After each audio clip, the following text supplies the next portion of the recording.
Alex Pereira continues to be one of the most incredible stories in UFC history after an absolutely electric knockout of Jamahal Hill in Saturday's UFC 300 main event to defend his light heavyweight title for the first time. Pereira was unable to defend his belt at middleweight when he was champion there, but he comes up and he just seems like such a more powerful, focused, locked-in fighter in this division. He waves off the low blow from Hill early in this fight and knocks him out just seconds later, taunts him on the mat. It was all a great way to cap off this event. I'm sure not if you're Jamahal Hill, of course, but for Pereira, just seeing his rise in the sport continue. We know the story, his move over from being a two-division Glory kickboxing champion. He was almost done with combat sports until he was motivated to come back by Israel Adesanya, and they had their fights in the UFC, and then he moves up, captures the second belt, now defends it, all within 12 mixed martial arts fights. It is just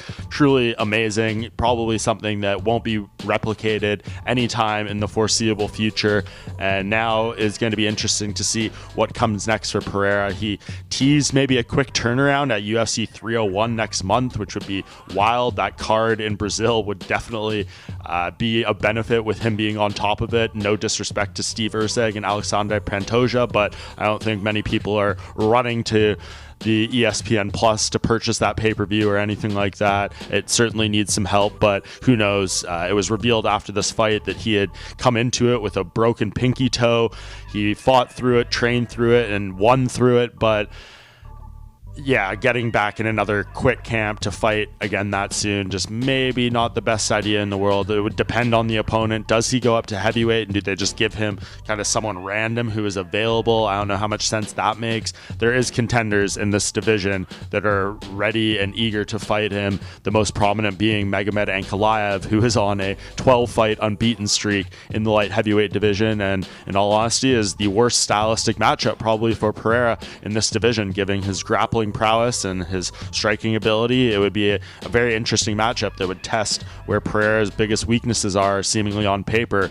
So I think that in terms of merit and everything is the right fight to do, but does the UFC want to risk derailing Pereira as champion with such a tough matchup against Ankalaev, who of course doesn't even have comparable star power at this point? But it does feel like that is the path forward that has to be, given who else is out there in the light heavyweight division and who is available for Pereira. I mean, this fight is one that probably should have happened on this card. Ankalaev claimed that he had been offered it but had to turn it down because of Ramadan. So I think you go back to that now. Yeah, you could maybe run a rematch with Yuri Prochazka, who knocked out Alexander Rakic on this card, but we just saw that fight not that long ago. Pereira wasn't overly interested. He said he would take it if the UFC offered, but outside of that, he's not exactly clamoring for it. So I think Ankalaev has to be the guy. If you want to send him up to heavyweight for a short notice fight and throw someone else random in there, whoever it may be, sure, I know we'll all watch. Pereira is an amazing fighter to see compete, so